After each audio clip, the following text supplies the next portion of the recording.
பாசத்திற்குரிய வெள்ளலூர் நாட்டு பெரியோர்களே, தாய்மார்களே, நண்பர்களே மற்றும் மேலூர் சட்டமன்ற வாக்காளர் பெருமக்களே, உங்கள் அனைவருக்கும் வணக்கம். வெள்ளலூர் நாட்டு காவல் தெய்வங்களான கருங்கல் மந்தை ஸ்ரீ வல்லடியார் ஸ்ரீ ஏலாத்தம்மன் நமக்கு அருள் தர வேண்டும் என்று வேண்டி என் உரையை ஆரம்பிக்கிறேன். இப்ப நான் அரசியலுக்கு வந்ததை பத்தி நிறைய பேருக்கு கேள்வி இருந்தது. இவர் எதுக்கு பாவம் சும்மா தேட்டர்ல இருந்தாரு, இவருக்கு ஒன்றும் சூதுவாது தெரியாது, இவர் ஏன் போய் அரசியல் இருக்காரு, இவர் அவங்களோட போய் போட்டி போட முடியுமா அப்படின்னு மேலூர் புறம் ஒரே பேச்சு. இது ஒரு கடினமான எடுக்கப்பட்ட முடிவு தான். அது எனக்காக எடுக்கப்பட்ட முடிவு இல்ல, உங்களுக்காக எடுக்கப்பட்ட முடிவு. நம்மள வர்ற கட்சிகள், வர்ற எம்எல்ஏக்கள், எம்பிக்கள் எல்லாரும் ஏமாத்திக்கிட்டு இருக்காங்க. வர்றாங்க, ஓட்டு கேட்கறாங்க, போயிடுறாங்க, நன்றி சொல்ல கூட வர்றதில்ல. திருப்பி 5 வருஷம் கழிச்சு தான் வர்றாங்க. இடையில நம்ம கோரிக்கை கொண்டு போனா எதையுமே கேட்கறது இல்ல. விவசாயிகள் நம்ம தலையெழுத்து இதுன்னு வாழ்ந்துட்டு இருக்கோம். இதுல என்ன பண்றதுன்னு தெரியல. இப்ப முந்தி காலங்கள்லயாவது ஒரு 10-15 வருஷம் முன்னாடியாவது ஏதோ விவசாய சங்கம் போராட்டம் பண்ணா சரி விவசாயிகள் நல்ல காரணத்துக்காக பண்ணியிருக்காங்க அப்படின்ட்டு தண்ணி திறந்து விடுவாங்க, நம்ம இப்ப கோரிக்கையை மதிப்பாங்க. இப்பெல்லாம் அதிகாரிகளும் சரி, அமைச்சர்களும் சரி, முதல்வர் கூட நல்லவரா இருக்கலாம், ஆனா அதிகாரிகள் ராஜ்யம் நடக்குது, அமைச்சர்கள் ராஜ்யம் நடக்குது. லஞ்சம் பாருங்க, இமாலய ஊழல். ஒரு சாதாரண குடிமகன் போய் நிலம் வாங்கி பதியெல்லாம் முடியாது. இப்போதைக்கு அவர் ஏதாவது லஞ்சம் வாங்கினா தான் முடியும். அந்த மாதிரி சூழ்நிலை எல்லாம் வந்துட்டு இருக்கு. அது போகட்டும், அது நீங்க மக்கள் தான் தீர்ப்பு சொல்லணும், அந்த லஞ்சத்துக்கும் மற்றதுக்கும்.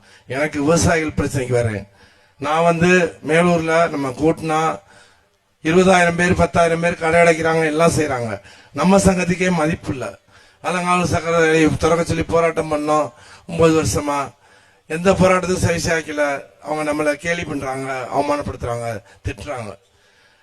ஏன்னா அவங்க என்ன நினைக்கிறாங்க, நான் எல்லா கூட்டத்திலையும் சொல்றதுதான். அவங்க என்ன நினைக்கிறாங்க, இவர் என்ன பெரியவர், நம்ம ஜாதியை சொல்லியோ பணத்தை கொடுத்தோ ஓட்டை வாங்கிடலாம், நம்ம ஜெயிச்சிடலாம், இவங்க எல்லாம் என்ன கண்டுக்கிறது அப்படின்ட்டு ஒரு மிதப்பு, இருமாப்பு, மண்டக்கணம் எல்லாமே இருக்கு எல்லா அரசியல்வாதிகளுக்கும். அதை எப்படி அடக்கிறது, நம்ம நின்றுதான் முயற்சி செஞ்சு பார்ப்போம், கடவுளை வேண்டுவோம், நம்ம மக்களை நம்புவோம் அப்படின்னு தான் நான் அதுல இறங்குனேன். உங்க மேல எனக்கு நம்பிக்கை இருக்கு, நீங்க யாரும் என்னை விட்டு கொடுக்க மாட்டீங்க. இப்ப நம்ம முல்லை பெரியார் பிரச்சனையை எடுத்துட்டா, நான் ஒரு காலத்துல இந்திரா காந்தி அம்மையாரின் அபிமானமா இருந்தேன். என் பொண்ணுக்கு கூட இந்திரா பிரியதர்ஷினி தான் பேர் வச்சேன். ஆனா நம்ம தீர்ப்பு 96க்கு அப்புறம் அந்த கட்சி நம்ம முல்லை பெரியார் விவசாயிகளுக்கு பண்ண துரோகங்கள் கொஞ்சம் நஞ்சம் இல்ல. இங்க இருக்காங்க கேரளாவில், அவர் உம்மன் சாண்டி முதல்வராக இருக்காரு. ஒரு 2006 எங்க அப்பா தீர்ப்பு பெற்றாரு. அந்த தீர்ப்பை நடைமுறைப்படுத்தாம அணை பாதுகாப்பு சட்டம்னு போட்டாங்க. அப்படியே போய் 2006 போட்டது 8 வருஷம் கழிச்சு உச்ச நீதிமன்றத்தில் இருக்க ஒரு நல்ல நீதியரசர்களால நம்ம தீர்ப்பு பெற்றோம். இல்லாட்டி நம்ம அதுவும் கிடைச்சிருக்காது.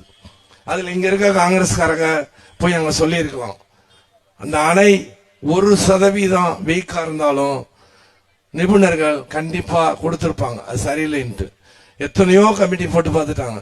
எல்லா கமிட்டியும் அந்த அணை உலகத்திலேயே பலமான அணை, அந்த அணைக்கு மாற்று அணையே இல்லை, மிக பழமையான அணை, அகலமான அணை, நல்ல தீர்க்கமான அணை. ஆனா அதை ஒத்துக்கிற மாட்டேன்ட்டு அந்த 142க்கு மேல 152 வரைக்கும் அங்க இருக்க அரசியல்வாதிகள் எல்லாரும் ஆக்கிரமிச்சு கட்டடம், ரிசோர்ட்ஸ் எல்லாம் கட்டியிருக்காங்க. அவங்க மக்களுக்கு அங்க பிரச்சனை இல்லை, அதிகாரிகள் தூண்டி விடுறது அங்க பிரச்சனை. இப்ப என்ன தைரியத்துல இங்க ஒரு காங்கிரஸ் வேட்பாளரை நிறுத்தியிருக்காங்க. உண்மையிலேயே அந்த தலைமை மூளை உள்ளவனா இருந்தா நம்ம முல்லை பெரியார் விவசாயிகளுக்கு என்ன பண்ணணும், நம்ம போய் அந்த முல்லை பெரியார் விவசாயிகள் ஸ்ட்ராங்கா இருக்க தொகுதியில காங்கிரஸ் வேட்பாளரை நிறுத்துறமே, அதுவும் உள்ளூர்காரா இருந்தாலும் பரவாயில்ல, வெளியூர்ல இருந்து ஒருத்தர் நிறுத்துறமே அப்படின்னு யோசிச்சிருக்கணும். ஆனா அவர் இன்னைக்கு என்ன பண்ணிருக்காருன்னு இப்ப சொல்றேன். நம்ம இங்க கூட்டம் நடக்கும்போது 1000 ரூபாய் கொடுத்து நம்ம மக்கள்லாம் விலைக்கு வாங்கிட்டாரு. இன்னைக்கு சாயந்தரம் பணப்பட்டு விட நடந்துருச்சு 1000 ரூபாய். நம்ம இதுக்கு என்ன தீர்வு சொல்றது சொல்லுங்க, நீங்களே சொல்லுங்க. நம்ம அப்படியே அடிமைப்பட்டே கிடக்கிறதா, நம்ம நீர்மட்டத்தெல்லாம் கண்டுக்கிறது இல்லையா, சலிப்பாயிட்டே இருக்கு. ரொம்ப காசு கொடுத்து நம்மளும் மேல விலைக்கு வாங்கிட்டே இருக்காங்க. அதனால இந்த காசை பத்தியும் ஒரு தீர்க்க சொல்றேன். இந்த காசு எவனும் உழைச்சு கொடுக்க மாட்டாங்க. அந்த ஆளு வேட்பாளர் ஓப்பனா சொல்லி அவர் மேல கேஸ் போட்டாலும் போடட்டும், அவர் எலெக்ஷன் கமிஷன்ல கொடுத்துருல வருஷ வருமானம் 3 லட்சம் ரூபாய் கட்டியிருக்காரு. அவருடைய சொத்து மதிப்பு 18 லட்சம் ரூபாய் கட்டியிருக்காரு. அவர் ஒரு நாளைக்கு எவ்வளவு செலவழிக்கிறாரு மக்களுக்கு எல்லாம் தெரியும். 50 கார்ல போறாரு, எவ்வளவு பேர்ல பண்றாரு. நான் 20 லட்சம் ரூபாய் வருமானம் காட்டியிருக்கேன் பெட்ரோல் பங்குல. நான் சிக்கனமா தான் செலவழிச்சிட்டு இருக்கேன். எங்க எல்லாத்துக்கும் தெரியும். காப்பி டீ வாங்கி கொடுக்க யோசிச்சுட்டு இருக்கேன்.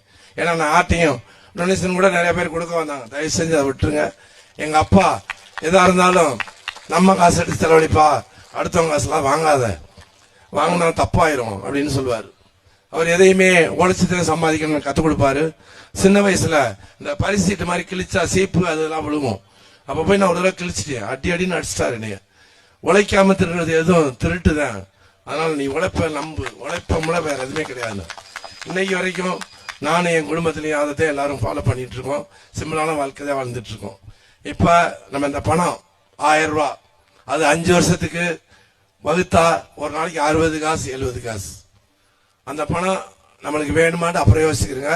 ஆனா அந்த பணம் ஒன்றும் அவங்க வீட்டு சொத்து இல்ல. நம்ம அரசாங்க பணம் எங்கேயாவது களவாண்டி சுரண்டல வந்திருக்கும், இல்லாட்டி இனிமே சுரண்ட வந்திருப்பாரு. உழைக்கிற யாரும் ஒரு 10 கோடி 20 கோடி கைப்பணத்தை அவ்வளவு தாராள பிறகு நான் எங்கேயுமே பார்த்ததில்லை. அப்படி கொடுத்தா அவர் நிறைய ஏழைகளுக்கு அனாதி கட்டி விடுதி கட்டி இருக்கலாம். அவர் எம்எல்ஏ இல்லாமே ஏழைகளுக்கு ஏதாவது செஞ்சிருக்கலாம், மற்றவங்களுக்கு ஏதாவது செஞ்சிருக்கலாம், அனாதாசிரமம் கட்டியிருக்கலாம். ஏன் ஒரு பதவிக்கு போய் இவ்வளவு கோடி செலவழிக்கிறாரு அப்படின்னு நீங்களும் யோசிச்சிங்க. யோசிச்சு பணத்தை வாங்குங்க, தப்பே இல்லை. அவங்க மட்டும் நம்மளோட 1000 வாக்குறுதி கொடுக்குறாங்க, கொடுத்துட்டு நம்மளை ஏமாத்துறாங்கல்ல. அவங்கள தண்டிக்காத சாமி நம்மளெல்லாம் தண்டிக்காது. அது நம்ம பணம். நம்ம பணத்தை வாங்கிட்டு உங்களுக்கு பிடிச்ச வேட்பாளர் யார் இருக்கோ, உங்களுக்கு நல்ல செய்வார் யாருன்னு நினைக்கிறீங்களோ அவங்களுக்கு போட்டுக்கிறங்க. எல்லா இடத்துலயும் போனேன், இந்த கருத்தெல்லாம் சொன்னேன், தொகுதி முழுவதும் சொன்னேன், எல்லாரும் நல்லா ஒத்துக்கிறாங்க. இப்ப நான் எம்எல்ஏ இருக்காரு ஒருத்தர், அவர் 10 வருஷம் ஆச்சு, சட்டமன்ற அலுவலகமே திறக்கல. எலெக்ஷன் வர்றாரு போயிடுறாரு. அவங்க ஓட்டு போட்ட மக்களே நிறைய அதிருப்தியில இருக்காங்க. என்ன பண்றது? உங்களுக்கு எல்லாம் தெரியும், சாப்ட்வேர் இன்ஜினியர் 30,000 அந்த பையன் சம்பளம் வாங்கினாருன்னா காலைல 8 மணிக்கு போனா நைட்டு 12 மணிக்கு தான் விடுறாங்க. ஒரு எம்எல்ஏ சம்பளம் 1.5 லட்சம் ரூபா. 1.5 லட்சம் ரூபா வேலை பார்க்கறதுக்கு ஒரு 3 மாசத்துக்கு ஒருக்காது ஒரு 10 நாள் ஒதுக்கி ஒரு வீட்டுக்கு ஊருக்கு போய் உங்களுக்கு என்ன குறை, உங்க ஊருக்கு என்ன செய்யணும் அப்படின்னு கேட்டு, அவர் பணத்துல இல்ல அரசு பணத்துல லெட்டர் எழுதி செஞ்சிடலாம். இதெல்லாம் ஈஸியான வேலை. அதை கூட செய்யல. அடிப்படை தேவைகள் கூட இல்ல. ஊர்களை சுத்தி பாதை இல்ல. அன்னைக்கெல்லாம் ஒரு ஊருக்கு போனா 5 கிலோமீட்டர் நடந்து போறோம்ன்றாங்க. நேற்று ஊர்ல 5 மாசம் தண்ணி வரலன்றாங்க. ஒரு ஊர்ல பஸ் நிறுத்தலைன்றாங்க. கிராமப்புறம் பூரா கரண்டே சரியா நைட்ல வர்றதில்லைன்றாங்க. இதெல்லாம் தீர்க்க வேண்டியது அதிகாரிகள் கடமை. கண்காணிக்க வேண்டியது ஒரு சட்டமன்ற உறுப்பினர், பாராளுமன்ற உறுப்பினர் தான். கான்ட்ராக்ட் மட்டும் கொடுத்துட்டு கமிஷன் வாங்கிட்டு போறது அவங்க வேலை இல்லை. அவங்களை எடுத்து படிக்க சொல்லுங்க புத்தகத்தை, நம்ம பணி என்னன்ட்டு. அதெல்லாம் நீங்க கிராமப்புற மக்களா இருந்தாலும் நான் சொல்றதெல்லாம் உங்களுக்கு ஈஸியா புரியும்னு நினைக்கிறேன். காசை வாங்குங்க, ஆனா நல்ல வேட்பாளரை பார்த்து போடுங்க. நான் எனக்காக வரல. உண்மையிலேயே நம்ம தொகுதி நம்ம மக்கள் முன்னேறணும். நான் 40 வருஷமா பார்த்தது அப்படியே இருக்கு. கட்டடங்கள், வீடுகள் எல்லாமே பெருசா யாருக்கும் முன்னேற்றம் வரல. பாவம் வெளிநாட்டுல போய் கஷ்டப்படுறாங்க. அந்த பையன் ஏதோ ஓரளவு கடன் தான் வாங்கி வீட கட்டுறாங்க, அவ்வளவுதான். இந்த இன்னொரு பிரச்சனை என்னன்னா, நம்மளுடைய தொழிற்சாலைகள் அங்க தொடங்கவே இல்லை. மக்களுக்கு வேலை வாய்ப்பே இல்லை. ஒரு அரசாங்கம் இலவசம் கொடுக்க வேணாம், அவங்களுக்கு வேலை வாய்ப்பை கொடுங்க. பாவம் கல்யாணம் பண்ணிட்டு முன்னாடி பிள்ளைகளை சின்ன வயசுல விட்டுட்டு போய் அயல்நாட்டுல கஷ்டப்படுறது வேதனையா இருக்கு. அதெல்லாம் யார் தீர்க்கிறது? சும்மா நம்ம இலவசத்தை கொடுக்கறாங்க, ஒரு பணத்தை கொடுத்து ஓட்ட வாங்கிடுறாங்க. இப்படி ஜெயிச்சுக்கிட்டே இருந்தாங்கடா நம்ம தலையெழுத்த பிறகு எப்படித்தான் போகும்? நம்ம ஆள்றவங்க நல்லவங்களா இருக்கணும் தயவு செஞ்சு. அதனால நம்ம தொகுதியில இந்த மாற்றத்தை கண்டுபிடிச்சீங்கன்னா நம்ம தமிழ்நாடே நம்மளை பத்தி பெருமையா பேசும். நம்ம இங்க போடுற விதை ஒவ்வொரு ஊர்லயும் வரும். ஒரு 10 வருஷம் இல்லாட்டியும் ஒரு 20-30 வருஷத்துல ஒரு நல்ல மாற்றம் வரும். நல்லவங்க எல்லாம் அரசியலுக்கு வருவாங்க, நல்லவங்க எல்லாம் ஓடிடுறாங்க. எனக்கே இப்ப எலெக்ஷன் நிக்கிறதுக்கு எவ்வளவு தொந்தரவு. என் கூட இருந்தவங்க எல்லாம் பிரிச்சாங்க, நிறைய மிரட்டி பார்த்தாங்க, ஏதோ பண்ணி பார்த்தாங்க. நான் பிடிவாதமா இருந்துட்டேன். எங்க வீட்லயே எவ்வளவு வேணாண்டாங்க. 2 நாள் 10 நாளா கூட சண்டை போட்டாங்க. நான் அதெல்லாம் விடவே முடியாது. எங்க அப்பாவே உயிரோட சொன்னாலும் நான் அந்த தடவை நிற்பேன் அப்படின்னு தான் நான் சொன்னேன். ஏன்னா உங்களுக்காக நிக்கிறேன்னு நான் உறுதியா இருக்கேன்ட்டு. அதனால தயவு செஞ்சு வர தேர்தல்ல 11ஆம் நம்பர் கம்ப்யூட்டர் சின்னம். அந்த கம்ப்யூட்டர் சின்னத்துல ஒரு தத்துவம் இருக்கு. வருங்காலம் கம்ப்யூட்டர் தான். விவசாயத்தை கம்ப்யூட்டர் மூலமா நல்ல முறையில விவசாயிகளுக்கு வருமானத்தை பெருக்கிற மாதிரி வளர்க்கலாம். விவசாயம் இன்னும் ஒரு 10 வருஷத்துல பெரிய லாபகரமான தொழிலா மாறும் கண்டிப்பா. ஏன்னா இருக்கிறதெல்லாம் பிளாட்டுகளா மாறிட்டு இருக்கு. அதனால தயவு செஞ்சு யாரும் நிலத்தை வித்துறாதீங்க, வச்சிருங்க, பொறுமையா இருங்க. நம்ம கஷ்டப்பட்டாலும் இப்ப தாங்கிக்கிறங்க. நம்ம தலைமுறைகள், நம்ம அடுத்த தலைமுறைகள் நல்லா வளரணும். அதுக்காக கேட்டுக்கிறேன் உங்கள்கிட்ட. நீங்க நான் உங்கள் ஆதரவுக்கும் அன்புக்கும் நன்றி கூறி விடைபெறுகிறேன். நன்றி, வணக்கம்.